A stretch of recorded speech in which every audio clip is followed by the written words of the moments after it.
నమస్తే, welcome to Telugu రాజ్యం. నేను మీ రామ్.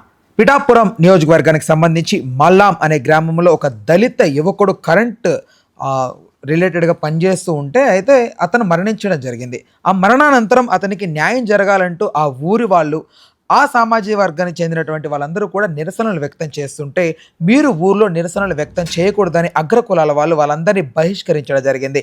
మనం ఉన్నది 2025లోనా అనే డౌట్ కూడా వస్తుంది. ఓవరాల్గా ఈ అంశానికి సంబంధించి కళ్యాణ్ గారు ఎస్పెషల్లీ డిప్యూటీ సీఎం ఆఫ్ ఆంధ్రప్రదేశ్గా ఉండి ఆయన సొంత నియోజకవర్గంలో ప్రజలు ఇలాంటి అవస్థలు పడుతుంటే ఎందుకు రెస్పాండ్ అవ్వట్లేదనే మాట కూడా ప్రజలు వినిపిస్తూ ఉంది. ఓవరాల్గా ఈ అంశం గురించి ప్రముఖ సోషల్ యాక్టివిస్ట్ కృష్ణ కుమార్ గారు ఉన్నారు, ఆవిడతో చర్చిద్దాం. నమస్తే. నమస్తే.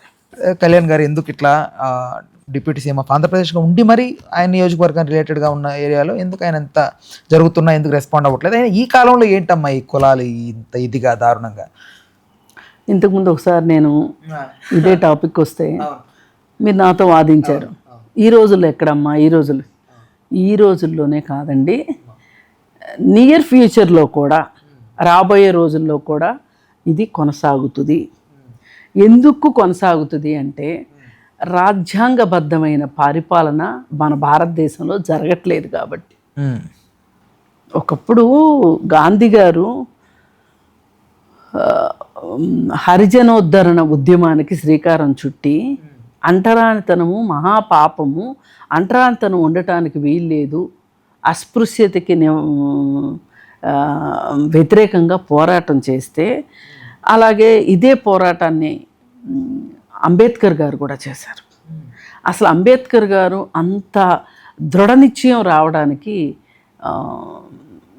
మహారాష్ట్రలో మహద్ అనే ప్రాంతంలో దళితుల్ని నీళ్లు ముట్టుకొని ఇవ్వకపోతుంటే ఆయన వెళ్ళి, ఇది 1930s వెళ్ళి 95 సంవత్సరాల క్రితం ఆయన వెళ్ళి అక్కడ మంచినీళ్ళు తాగి అందరినీ పిలిచి మంచినీళ్ళు తాగమని చెప్పి,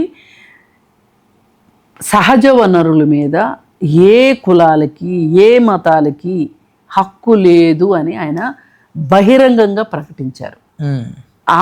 ఆ దరిమిల దేశంలో ఒక అణగారిన వర్గాల్లో ఒక ధైర్యం ధీమా వచ్చాయి. అయితే ఆ రోజుల్లో ఆయన చేయడము, ఓ పక్క గాంధీ గారు చేయడము, ఇవన్నీ కూడా ఈ ఒక సంస్కరణ ఉద్యమాల్లాగా జరిగినాయి. అయినప్పటికీ కూడా అందుకే మనకి రిజర్వేషన్స్ వచ్చింది కూడా కారణం ఇదే. వాళ్ళు సామాజిక వెలికి గురి అవుతున్నారు ఎస్సీలు ఎస్టీలు. కాబట్టి వాళ్ళని మన సమాజంలో అంతర్భాగం చేసుకోవాలి అంటే ముందుగా వాళ్ళు చదువుకోవాలి, ముందుగా వాళ్ళు ఉద్యోగాల్లోకి రావాలి అనేది అంబేద్కర్ గారి పట్టుదల. అంబేద్కర్ గారిని ఆయన దళితుడు అనే ఒక కారణం చేత క్లాస్ రూమ్లోకి రానివ్వకపోతే క్లాస్ బయట ఆయన కూర్చుని పాఠాలు చదువుకున్నారు.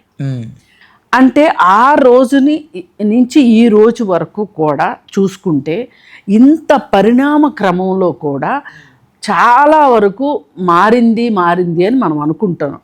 నిజంగా కూడా మారింది, మారలేదు, మార్పు రాలేదని అనుకోవద్దు. ఎందుకంటే దళితులు చాలామంది ఉద్యోగస్తులు అయ్యారు, దళితులు చాలామంది ఐఏఎస్లు ఐపీఎస్లు అయ్యారు, దళితులు చాలామంది మినిస్టర్లు అయ్యారు. అయితే ఈ రిజర్వేషన్స్ అంటూ లేకపోతే గనక ఇది జరుగుండేది కాదు. అందుకే ఎవరైనా రిజర్వేషన్స్ని వ్యతిరేకిస్తే నాకేమనిపిస్తుందంటే, మీరు ఆ కులంలో పుడితే ఆ బాధ ఏంటో మీకు తెలుస్తుంది. ఒకసారి మా రిలేటివ్స్ వాళ్ళు యుఎస్ నుంచి తిరిగి వస్తే మరి అక్కడ తెల్లవాళ్ళు మన మీద బాగా అజమాయిషీ చేస్తారంట కదా, నిజమేనా అని నేను అడిగితే, అమెరికా వెళ్తే కానీ మాకు అన్టచబిలిటీ గురించి అర్థం కాలేదు, భారతదేశంలో ఉన్నంతసేపు మాకు అర్థం కాలేదు, అక్కడికి వెళ్ళి అక్కడ మనం సెకండ్ సిటిజన్స్గా మనం ఉండేసరికి ఆ పెయిన్ ఏంటో తెలిసింది. ఆ తర్వాత నాకు అనిపించింది, భారతదేశంలో మనం తెలుసో తెలియకో ఎంత పొరపాటు చేసాము, ఎంత వెనకబడి ఉన్నాము, అసలు ఎలా చేయగలిగాము. ఒక మనిషి ఇంకొక మనిషిని నువ్వు మాకు సంబంధించిన వాడివి కాదు, నువ్వు ఇంకొక జాతి వాడివి అని అనడం ఎలా సాధ్యపడింది అని ఆవిడ అన్నారు. అంటే ఇప్పుడు coming to the present situation, ఇన్ని సంవత్సరాలు గడిచిన తర్వాత అంటే మీకు కానీ వినేవాళ్ళకి కానీ అర్థం కావటం కోసం నేను ఈ ఎగ్జాంపుల్స్ అన్నీ చెప్పాను. ఇప్పుడు ఈ పరిస్థితి అక్కడక్కడ జరుగుతూనే ఉంది. ఒక దళితుడు మామిడి తోటలోకి ప్రవేశించి మామిడికాయలు కోసుకున్నాడని కొడితే చనిపోయాడు. అలాగే ఈ రోజుకి దళిత రిజర్వేషన్స్ ఉన్నప్పుడు దళిత సర్పంచులు ఎన్నికైతే ఆ దళిత సర్పంచులు కుర్చీల్లో కూర్చోరు కొన్ని ఊర్లలో. ఆ ఊరి పెద్దలు ఎవరైతే అగ్రకులం వాళ్ళు ఉంటారో వాళ్ళు కూర్చుంటారు, వీళ్ళు చేతులు కట్టుకుని నుంచుంటారు పక్కన. ఇక్కడ అంటే రాజేంద్ర ప్రసాద్ ఒక సినిమా ఉంటుంది, ఒక దళితుడు సర్పంచ్ అయితే చంపేస్తారు వాళ్ళ మాట వినలేదని రాజేంద్ర ప్రసాద్ని. ఆ సినిమా 100% వాస్తవం. ఇలా చాలా చోట్ల జరిగినాయి. ఎక్కడో దాకా ఎందుకు, ఇదే మణికొండలో ఒక దళిత సర్పంచ్ని హత్య చేశారు. హత్య చేసి ఇప్పుడు మనం చిత్రపురి కాలనీ అనుకునే కొండల్లో పడేశారు. అంటే ఇది జరిగి ఒక 30-35 ఏళ్ళు జరిగి ఉంటుంది. మీరు బిజినెస్ చేస్తున్న ఆ టైంలో అప్పటికి జరిగింది, అది అప్పటికి జరిగిపోయింది. అంటే మనము మన అహంకారాన్ని తగ్గించుకోవటానికి, మనము ఒకరికంటే ఎక్కువ అని చెప్పుకోవటానికి మనం చాలా ఉత్సాహపడిపోతాం. అంటే ఇంకొకటి ఏంటంటేనమ్మా, ఎప్పటి నుంచో దీన్ని కవర్ చేసుకునే కొంతమంది ఎందుకండి అందరినీ సమానంగా చూడొచ్చు కదా, ప్రజలందరూ ఒకటే అంటుంటారు. బట్ వాళ్ళు ఏమంటారంటే డిఫెండ్ ఎవరిని ఎంతలో ఉంచాలి అంతలో ఉంచాలి, లేకపోతే నెత్తినెక్కి కూర్చుంటారు. అసలు నువ్వెవడివిరా, అలాంటి మాటలు మాట్లాడుతుంటారు. నువ్వెవడివి, ఎవరిని ఎక్కడుంచాలో నువ్వెవడివి అంటున్నా నేను. అదే నీకేమి హక్కు ఉంది? ఒకానొక సందర్భంలో ఈ సనాతన ధర్మం ఈ వ్యవహారంలో బ్రాహ్మలు, వైశ్యులు, రాజులు ఈ ముగ్గురే పైన ఉన్నవాళ్ళు. ఇప్పుడు మాట్లాడుకునే సోకాళ్ళు రెడ్డి, కమ్మ ఈ బ్యాచ్ కూడా ఆ రోజు ఎస్సీ ఎస్టీలతో సమానమే. ఈ ముగ్గురు ఈ అందరి మీద పెత్తనం చేసేవాళ్ళు. కాలక్రమేణా వీళ్ళు పై వాళ్ళల్లోకి చేరిపోయారనమాట. ఎప్పుడు కూడా మన కింద ఒకళ్ళు తొక్కబడిన వాళ్ళు ఉంటేనే మనం పైకి ఎక్కగలుగుతాము అనే ఒక ఫిలాసఫీలో ఎవరినో తొక్కుకుంటూ తోసుకుంటూ పైకి ఎగబాకారు ఇవాళ మాట్లాడుకునే ఈ రెడ్డిలు, కమ్మలు వీళ్ళు. అయితే మైట్ ఈజ్ రైట్ అనే ఒక సిద్ధాంతంలో వీళ్ళంతా పైకి వచ్చి చేరారు, అది వేరే విషయం. అయితే మన రాజ్యాంగం రచించేపాటికి మట్టుకు ఎస్సీ ఎస్టీలు అణగారిన వర్గాలుగా గుర్తించబడ్డారు. అంటే అప్పటికి వీళ్ళందరూ పైకి వచ్చేసారు, ఈ రెడ్డిలు, కమ్మలు వీళ్ళందరూ పైకి వచ్చేసారు. అందుకే ఆ ఎస్సీ ఎస్టీల గురించి వాళ్ళు ఒక జాగ్రత్త తీసుకుని రిజర్వేషన్స్ అనేది తీసుకురావటం జరిగింది. అయితే ఇప్పుడు ఈ రిజర్వేషన్స్ ఫలాల్ని కూడా పూర్తిగా అందరికీ అందుబాటులోకి రాలేదు ఈ దేశంలో. అయితే నేను మాట్లాడేది రాజ్యాంగంలో ఉన్న రూల్ బుక్ గురించి మాట్లాడుతున్నా. కానీ ప్రజల మనసులు ఉన్నాయి చూసారా, ఈ రిజర్వేషన్స్ని తప్పనిసరిగా మొక్కుబడిగా ఒప్పుకుని ఏదో వాళ్ళకి చేస్తున్నట్లు, ఏదో ఎంగిలి కాకులకి ఎంగిలి మెతుకులు విసిరినట్లు విసరాలి అనే ఉద్దేశంతో తప్పనిసరి అయ్యి వీళ్ళు వాళ్ళని సహిస్తున్నారు. ఇప్పటికీ వీళ్ళ మనసుల్లో ఏముంది అంటే ఎక్కడ వాళ్ళని అక్కడ ఉంచాలి అనేది ఉద్దేశం అదే. అయితే ఇప్పుడు ఊర్లలో పరిస్థితి ఏంటి అంటే, అన్ని ఊర్లు కాదు, కొన్ని ఊర్లలో కొంతమంది ఏంటంటే మనసులో ఉన్న పైకి మాట్లాడని వాళ్ళు ఉన్నారు. మాట్లాడితే పరువు పోతుంది, చట్టాలు ఊరుకోవు, ఇలాంటి అవగాహన ఉన్న వాళ్ళు మాట్లాడట్లా. కానీ ఈ రోజుకి కులాల గురించి చాలా బహిరంగంగా పల్లెటూర్లలో మాట్లాడుకుంటారు. అంటేనమ్మా ఇంకొకటి ఏంటంటే, ఇక్కడ ఈ కుల విభజన జరగడానికి గల కారణం ఏంటి, వాళ్ళ ప్రవర్తన తాలూకు, వాళ్ళ నడవడిక, వాళ్ళ నాగరికని బేస్ చేసుకొని వర్గాలుగా విభజించారు. కాబట్టే మేము ఇలా ఆ వర్గీకరణని మేము కొంచెం యాక్సెప్ట్ చేసుకుంటే ఇలా వెళ్తున్నాం అని కొంతమంది మాట్లాడతారమ్మా. ఇది కూడా నేను అంగీకరించను. ఇప్పుడు కులాలని వృత్తులను బట్టి కులాలు వచ్చాయి మన దేశం. ఒక బ్రాహ్మణ సామాజిక వర్గమే సెట్ చేసింది ఇదంతా కూడా అనేది ఒక నానుడి ఉంది దీని నుంచి. దాన్నే మేము పాటిస్తున్నామని పెద్ద అగ్రకులాల వాళ్ళు మాట్లాడుతారు. పాటిస్తే కుదరదు, కాలం మారింది. వాళ్ళు తెలుసుకోవాల్సిన నీతి. ఒకప్పుడు ఈ కింద కులాల వాళ్ళు చదువుకోవడానికి వీల్లేదు అనేవాళ్ళు. చదువుకుంటానంటే చెవుల్లో, అంటే వింటే కూడా చెవుల్లో సీసం పోసేవాళ్ళు. చదువుతానంటే నాలుకల మీద వాతలు పెట్టేవాళ్ళు. ఎంత పాపం అమ్మా అది. అదే కదా మరి. అవన్నీ ఇప్పుడు చేయమనంటే చూద్దాం. మళ్ళీ ఇదే బ్రాహ్మలు ఖండాంతరాలు దాటి వెళ్ళారనుకోండి, వాళ్ళకి వచ్చిన తర్వాత వాళ్ళకి శుద్ధి కార్యక్రమం చేసేవాళ్ళు. Like Muslims లాగానా? ముస్లిమ్స్ ఎందుకు చేస్తారు? అట్లా చేయరే. ముస్లిమ్స్ చేయరు. ఈ మన సనాతన ధర్మం ప్రకారం సముద్రాలు దాటి వెళ్ళకూడదు. సముద్రం దాటి వెళ్ళారు అంటే వాళ్ళు వచ్చిన తర్వాత వాళ్ళు నాలుకేదో సంథింగ్ వాత అది అవి చదువుకుంటాను అనే వాళ్ళకి, ఈ వెనకబడిన కులాల్లో వాళ్ళు చదువుకుంటానంటే నాలుకల మీద వాతలు పెట్టేవాళ్ళు. అప్పట్లో ఇవే ఉండే కదా, వేదాలు ఉండే కదా.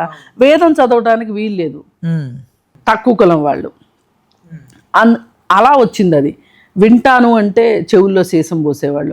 ఆడవాళ్ళు అసలు చదువుకోవటానికి పనికిరాననే వాళ్ళు. ఇప్పుడు వీళ్ళ దృష్టిలో ఏంటంటే ఆడవాళ్ళు, ఎస్సీలు, ఎస్టీలు వీళ్ళందరూ ఒకటే. నాని సినిమాలో ఏదో చూశాను, అతను బ్రాహ్మణుడు అయితే విదేశాలకు వెళ్తుంటే వాళ్ళ బామ్మ మీద ఆచారం చేస్తుంది, సముద్రాలు దాటి వెళ్తుంటే. ఏంటమ్మా అది? ఏంటి? ఇదే చెప్తున్నా. వచ్చిన తర్వాత వాళ్ళకి సంప్రోక్షణ చేస్తారనమాట. మరి వాళ్ళ ఎక్కే ఫ్లైట్ దిగే ఫ్లైట్లలో లెక్కేస్తే ఎంతమంది బ్రాహ్మలు ఉన్నారండి? నిజంగా చేయకూడదు కదా. వీళ్ళు సముద్రం దాటి వెళ్ళకూడదుగా. మీలో వచ్చే మార్పులను అయితే మీరు అంగీకరిస్తారు బాగానే, కానీ వాళ్ళల్లో అంగీకరించనంటే ఎలా కుదురుతుంది? ఇప్పుడు మీకు ఇంకొక ఎగ్జాంపుల్ చెప్తా.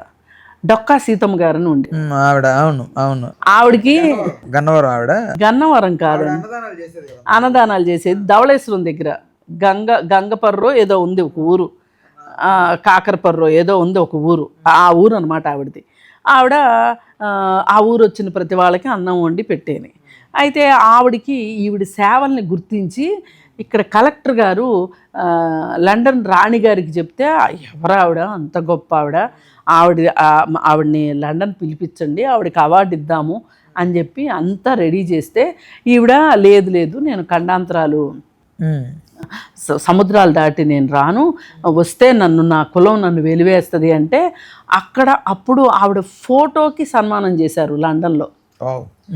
అయితే ఇప్పుడు ఇదంతా చరిత్ర. ఈ చరిత్ర ఇప్పుడు కూడా మనగలుగుతుంది అంటే ఎవరి పాపం ఇది?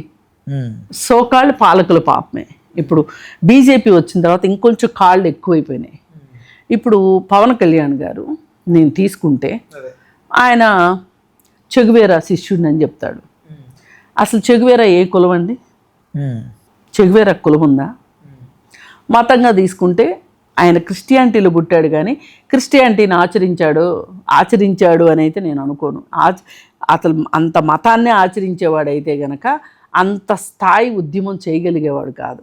మరి నువ్వు ఆయన్ని నీకు ఆదర్శమని ఆ రోజు చెప్పుకుని ఆయన విధానాలని అనుసరించలేకపోయిగా అనుకరించాలని చూసావు, అందుకే బొక్కబారులో పడ్డావు. అయిపోయిన తర్వాత ఇప్పుడు ఒకప్పుడు నేను బాప్టిజం తీసుకున్నాను అని చెప్పావు. మళ్ళీ ఆ తర్వాత ఇంకా అదైపోయింది. నేను ఇక మొన్న ఫైనల్ డెసిషన్ ఏమి ఇచ్చారు అంటే, నేను సనాతని అని ఆయన స్టేట్మెంట్ ఇచ్చారు. అందుకే వాళ్ళ ఊర్లో ఆయన నియోజకవర్గంలో అది జరుగుతూ ఉంటే ఆయన సీత కన్ను వేసింది అందుకు. ఆయన అసలు పట్టినట్టు ఊరుకున్నది అందుకు.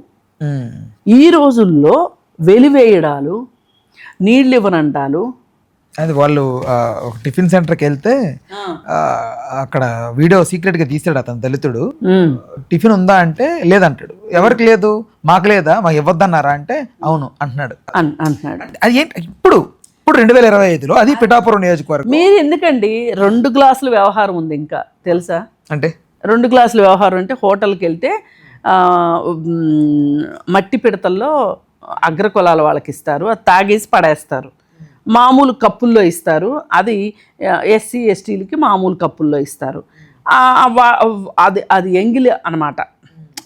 వాళ్ళైతే ఒకళ్ళు ఎంగిలి ఒకళ్ళు ఓకే, కానీ వాళ్ళు తాగిన కప్పు వీళ్ళు తాగటానికి వీల్లేదు అన్నట్లు. అంటే కడిగితే పోదు కదమ్మా. అలా కాదు, మేమే మామూలు విషయమా మేమే.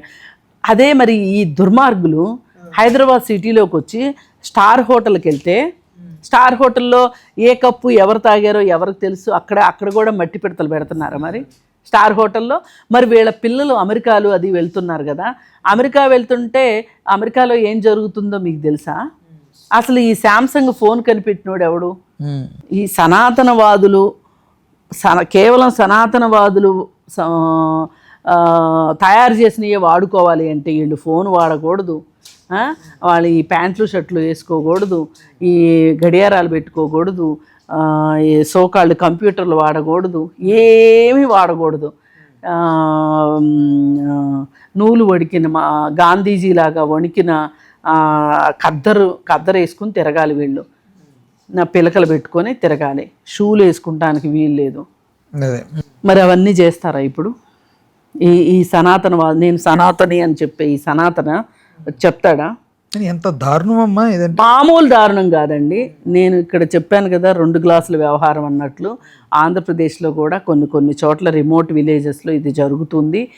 ఒకటే బాధ ఏంటి అంటే, ఒక డిప్యూటీ సీఎం కాన్స్టిట్యున్సీలో ఇలా జరుగుతుంది అంటే చాలా సిగ్గుచేటైన విషయము. కానీ అది ఎందుకు జరుగుతుందో నేను చెప్పేశాను. ఆయన బీజేపీతో అంటగాగుతున్నాడు, నేను సనాతన్ని అని చెప్పాడు. అందుకే ప్రకాష్ రాజ్ విమర్శించింది, పవన్ కళ్యాణ్ ఊరికే విమర్శించలా.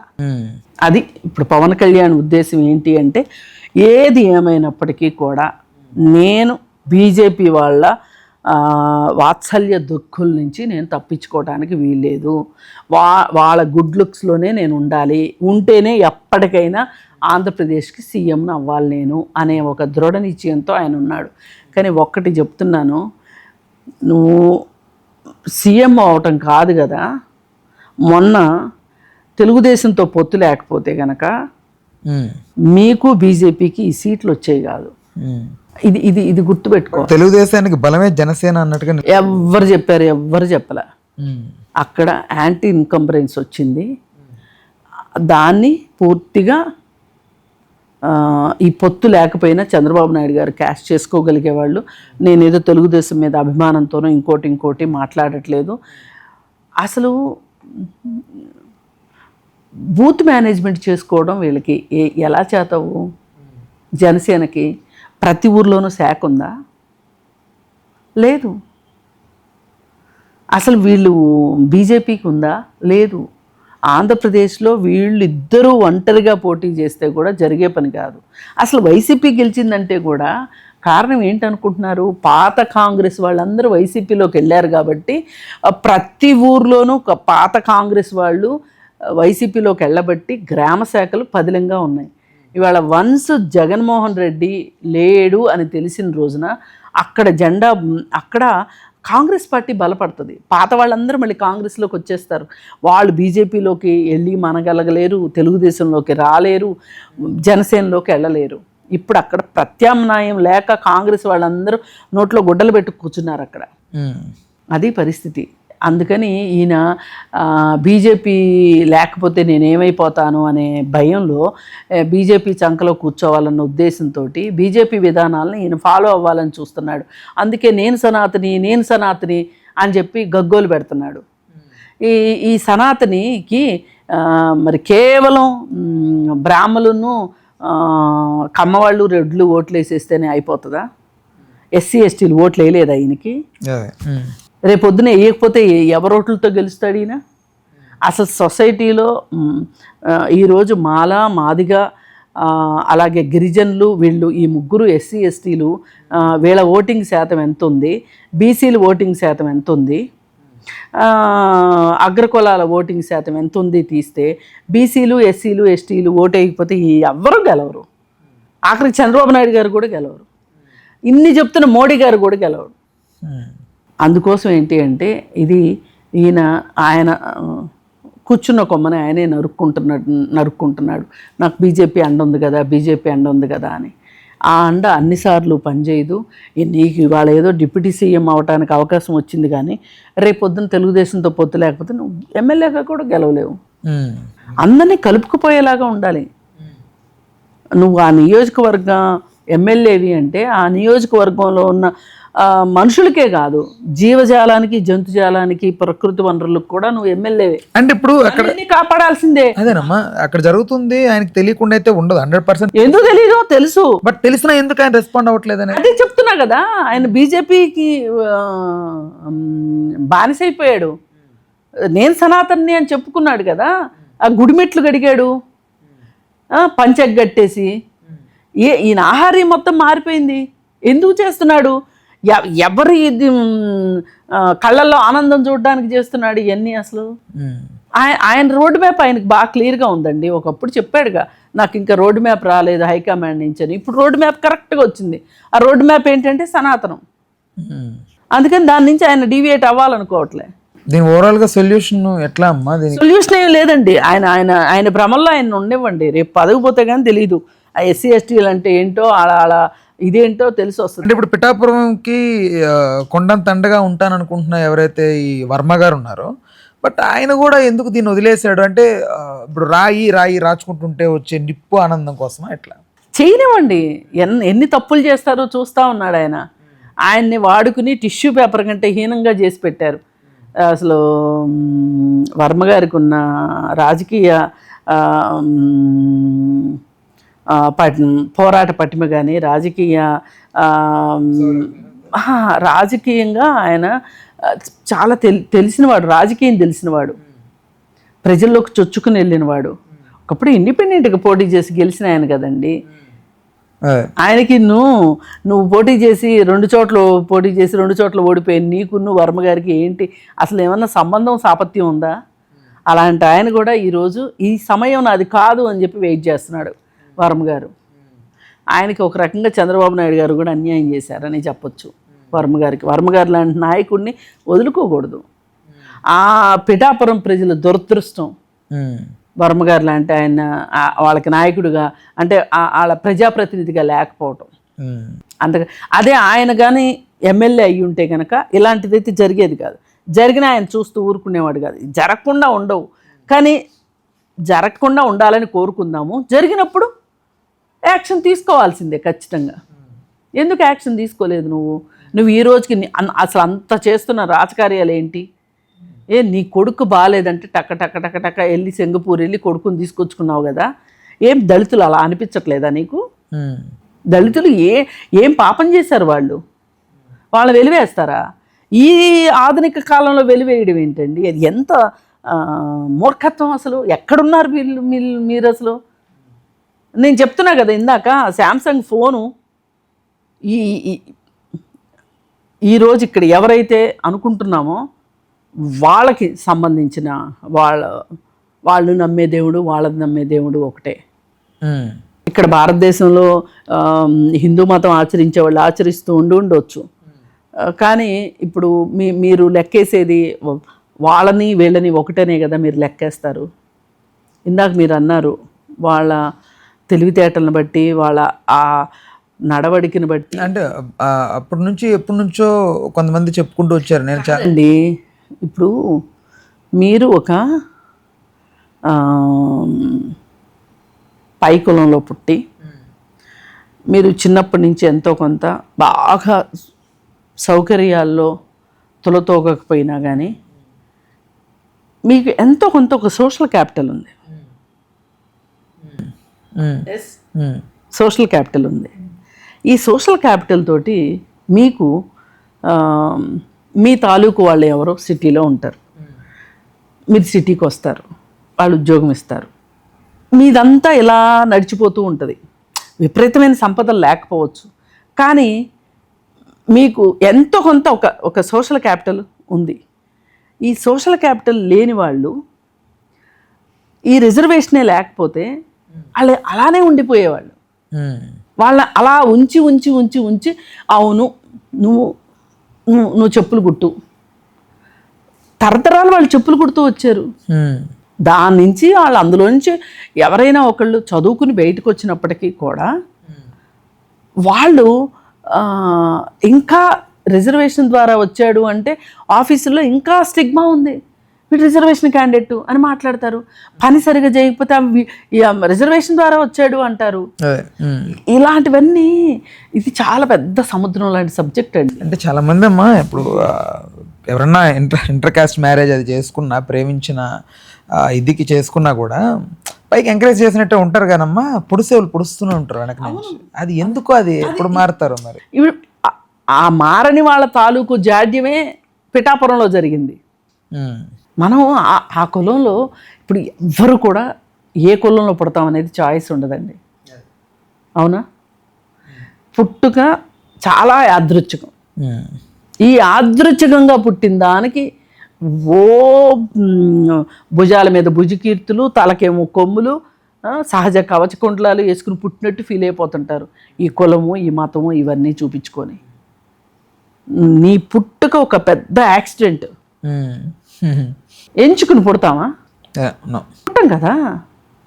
అందుకని ఈ మాత్రం జ్ఞానం ఉంటే గనక ఇలా ఆలోచించరు. వాళ్ళు మన వాళ్ళే, మనలాంటి మనుషులే వాళ్ళు కూడా. అగ్రకులాల్లో ఉన్న వాళ్ళు కూడా చాలా వరకు ఇబ్బందులు పడుతున్నారమ్మా. ఈ కొంచెం వాళ్ళకి ఈ ఫైనాన్షియల్ సిచ్యువేషన్స్ బాగలేక ఆర్థికంగా వెనకబడిన వాళ్ళు కష్టపడుతున్నారు, నేను కాదనట్లా. ఇప్పుడు రిజర్వేషన్ తీసుకునే వాళ్ళు ఎక్కడో ఒక శాతం వాళ్ళ నాన్న ఉద్యోగస్తుడైతే అతను కొంచెం ఆర్థికంగా మంచి పొజిషన్లో ఉన్నట్లు లెక్క. కానీ సొసైటీలో వాళ్ళని కలుపుకుంటున్నారా? కలుపుకునేటట్లయితే మిర్యాలగూడలో ప్రణయ్ ఎందుకు మారుతిరావు ఎందుకు ప్రణయ్ని హత్య చేయిస్తాడు? వాళ్ళ నాన్న ఉద్యోగస్తుడేగా, ప్రణయ్ వాళ్ళ నాన్న ఉద్యోగస్తుడేగా. వాళ్ళేమీ చెప్పులు కుట్టుకోవట్లేదు కదా, లేదంటే గేదెలు చచ్చిపోతే గేదెల్ని చర్మం ఒలిసి చెప్పులు కుట్టుకోవట్లేదు వాళ్ళు. మరి ఎందుకు ఒప్పుకోలేకపోయాడు? చాలా మంది ఏం చెప్తారంటే వారసత్వం దెబ్బతింటది, ఇప్పుడు వరకు ఆగిపోయేది కాదు కదా, మొత్తం మా వంశం ఇప్పుడు నుంచి వస్తున్న ప్రతిష్టాత్మక వంశం అంతా డిస్టర్బ్ అవుతుంది, అసలు మీకు లెగసీ అనేది మాట్లాడతారు వాళ్ళు. హలో, తెలుగు రాజ్యం ఛానల్ చూస్తున్నారా? సామాజిక రాజకీయ జీవన చిత్రణే తెలుగు రాజ్యం. అతిశయోక్తులు అసత్యాలు ఉండవు. రాజకీయ కోణం కాదు, ప్రజా కోణమే కొలబద్ద. తెలుగు రాజ్యం వీక్షణ మీ ఉత్తమ అభిరుచికి నిదర్శనం.